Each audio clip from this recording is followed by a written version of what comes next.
semuanya, kali ini kita bakal install Raspberry Pi 3 model B+. Gue mau jelasin tentang hal-hal yang digunakan atau porting yang ada di Raspberry Pi 3. Yang pertama di sini ada jack power 5 volt, kemudian di sini ada HDMI atau HDMI untuk outputnya, kemudian di sini ada jack 3,5 buat audio video.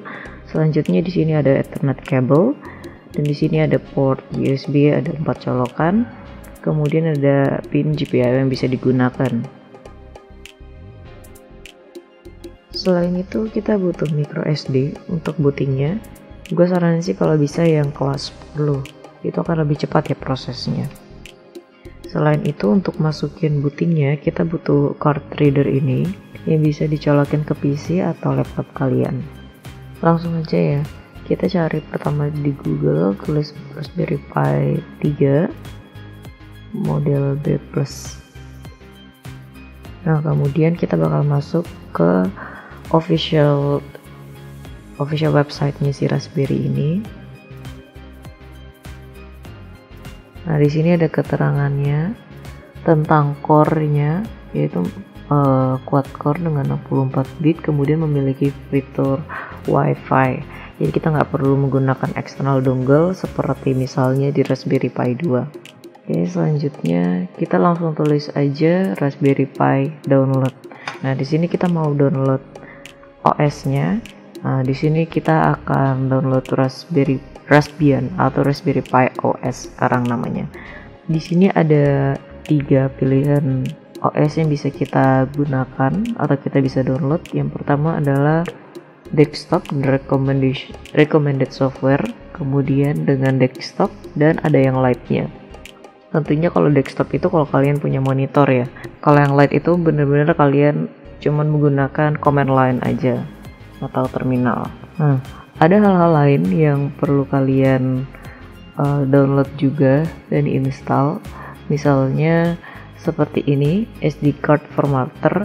Di sini dibutuhkan untuk format SD card kalian atau micro SD kalian, jadi bisa sesuai formatnya.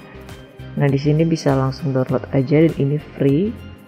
Selanjutnya adalah Win32 Disk Imager atau untuk yang ngebut bikin SD cardnya itu jadi bootable. Lanjut, kita persiapan untuk ngebut dulu. Nah, ini anggapannya gue udah punya ya SD card formatter dan Win32 disknya. Kemudian kita masuk ke SD card formatter. Ini dicek dulu bener apa enggak, ada di mana.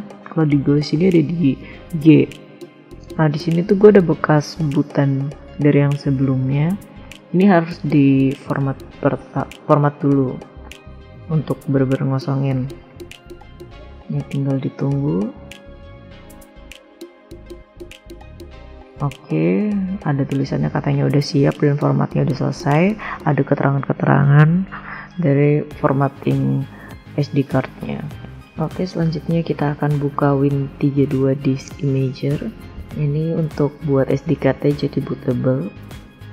Nah, di sini ada pilihan source-nya dan pilihan boot-nya atau drive-nya. Nah, di sini pilih yang Raspbian tadi atau Raspberry Pi OS. Oh iya, sebelum ke sana, tadi kan kita ceritanya ada download ya filenya. Nah, ini setelah kita download, kita harus ekstrak dulu ya, jadi nggak bisa langsung dipakai. Mana filenya itu kan bentuknya kompresan ya, jadi bisa diekstrak dulu pakai ini. Nah, untuk ekstraknya gue sih pakai WinRAR ini ya. Nanti kalau udah bakal jadi image yang bentuknya gini. Nah, image itu bisa langsung di attach itu di Win32 Disk Imager-nya. Kemudian klik write dan yes. Nah, di sini akan melakukan proses ngebooting atau apa ya, mungkinnya ngebuat SD cardnya jadi bootable ya. Nah, prosesnya ini agak lama, mungkin bisa ditunggu dulu. Untuk videonya bakal di skip sampai ke terakhir ya, sampai terakhir selesai maksudnya. Oke, ini udah kelar. Nah, sebelum kita melakukan eject, ada beberapa hal yang perlu kita setup terlebih dahulu. Pertama kan harapannya adalah kita bisa melakukan SSH, kemudian kita bisa ngatur dari luar kita mau pakai WiFi apa untuk connect. Nah, pertama kita cari dulu di internet ya. Ini tentunya ada sih. Gue udah pernah coba dan ini berhasil. Jadi ya cukup dibuka sih. Ini linknya nanti ada di deskripsi ya. Nah, pertama untuk bikin dia jadi bisa di SSH atau di remote dari komputer lain adalah kita menambahkan folder, atau lebih tepatnya kita menambahkan file namanya SSH tanpa ada extension sama sekali, tanpa ada isinya. Ini akan ngebuat nantinya si Raspberry Pi ini bisa di remote dari luar. Selanjutnya kita akan cari tentang nambahin network WiFi ke dalam Raspberry Pi-nya tanpa kita harus ngebut dulu. Nah, di sini ditulis jelas cara untuk setup-nya. Nah, ini copy dulu. Ini nama filenya wp_supplicant.conf. Kemudian kita bikin filenya di sini. Langsung create new file, bikin dengan ekstensi.conf atau config, kemudian kopas semuanya ini. Nah, di sini tuh adalah konfigurasi untuk setup WiFi-nya. Ini text editor biasa ya, jadi nggak perlu pakai Atom. Kalian pakai Notepad juga bisa. Nah, di sini kita ganti ID untuk menandakan kalau kita di Indonesia. Kemudian ada SSID-nya dan ada password dari WiFi-nya. Kalau udah langsung di save aja, kemudian di close. Nah, ini kan udah cukup ya, udah ada WPA supplicant-nya untuk connect ke WiFi dan ada SSH-nya untuk kita bisa remote. Selanjutnya kita eject. Dan kita akan langsung coba untuk aktifin Raspberry Pi-nya.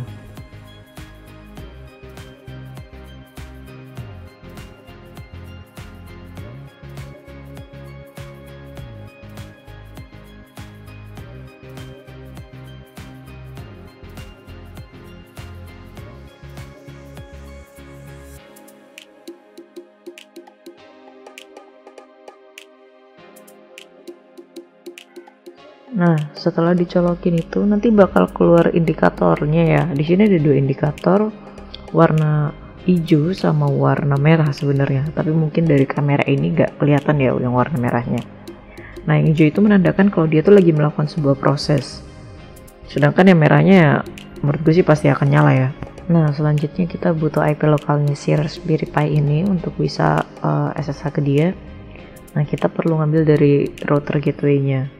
Nah, untuk dapetin router gateway-nya kalian bisa pakai ipconfig di CMD kalian untuk dapetin ini kan lokal IP ini, kemudian gateway IP-nya atau device-nya atau router lah. Nah, terus kalian cari aja. Gue ini pakai modem Huawei ya. Nah, selanjutnya di sini kita bisa lihat ada satu IP yang dia itu namanya Raspberry Pi. Nah, di sini kita hafalin aja IP-nya, kemudian kita SSH ke IP tersebut. Nah, untuk Raspberry Pi itu namanya adalah Pi at IP lokal tadi, langsung di enter. Nah, tapi di sini gue dapet error. Mungkin di tempat kalian akan gak dapet error, karena gue sebelumnya udah pernah coba-coba ya untuk lakukan booting, jadi dia sempet nabrak gitu.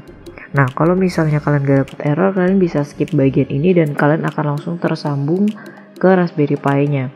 Kalian bisa lanjut ke next step-nya di beberapa menit ke depan ya. Mungkin gue taruh di description aja. Nah, selanjutnya ini kita mau perbaikin yang error itu dulu ya. Terus tadi kita udah searching. Di situ bisa di solve dengan menggunakan SSH strip keygen min R besar kemudian nama IP-nya. Nah, nama IP-nya ini kalian bisa dapetin di atasnya ternyata ya. Ini pas gue coba pakai min R, gue awalnya nggak ngerti kan kayak namanya mungkin atau sesuatu, tapi kemudian setelah gue cobain laptop katanya nggak ada. Kemudian gue agak bingung kan. Nah, gue baca atasnya ternyata di situ ada IP-nya boy. Jadi langsung aja itu pakai IP-nya ya. Nah, katanya udah bisa, kemudian kita lanjut SSH lagi.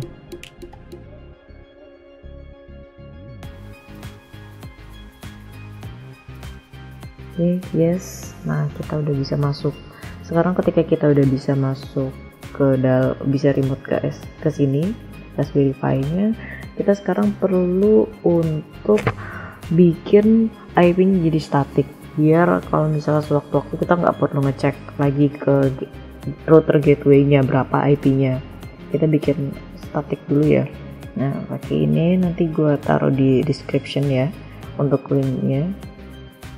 Nah, di sini kita masuk ke etc, kemudian kita cari ada apa enggak dhcpd.config. Nah, kemudian kita buka. Nah, ini kita copy ini, tapi kita akan melakukan beberapa penyesuaian ya. Cari link yang mirip-mirip. Gue sih mau taruh di sini. Oh, bawahnya aja. Itu kan sebagai komen ya, contoh sih menurut gue. Jadi di sini aja cukup. Kemudian sini lakukan penyesuaian, yaitu pakai WLAN 0 untuk menandakan kalau kita pakai WiFi bukan Ethernet kabel. Kemudian kita sesuaiin IP yang kita pengenin, kemudian juga gateway-nya, IP gateway. Di sini juga tetap ke 888, kemudian juga ini ganti jadi IP gateway, nggak apa-apa. Oke, baik, selanjutnya kalau udah di save,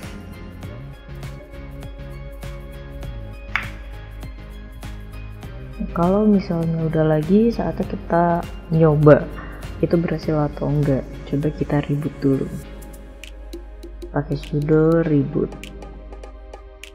Oke, kita tunggu sebentar nanti sampai Raspberry Pi-nya jalan lagi. Nah, di sini untuk benar-benar memastikannya, kita perlu ngecek ke router gateway-nya lagi untuk lihat IP-nya. Nah, di sini udah ada si Raspberry Pi ini, tapi IP-nya masih yang awal atau masih auto ya. Jadi nanti misalnya si Raspberry Pi ini udah nggak auto, dia langsung jadi static IP-nya sesuai yang kita inginkan tadi. Nah, di sini kan udah jadi static ya. Sekarang kita coba remote dengan menggunakan IP staticnya tadi. Yes. Kemudian lanjut. Ini artinya kita udah bisa masuk. Terang. Nah, ini cukup kali ini kita udah bisa masuk ya sampai ke IP static yang kita pengenin. Mungkin selanjutnya kita bakal ada tutorial tentang menggunakan mini server menggunakan Raspberry Pi. Jadi keep on watching pada channel ini. Salam share, karena share itu nggak salah dan nggak dosa. Oke, sampai jumpa dan bye bye.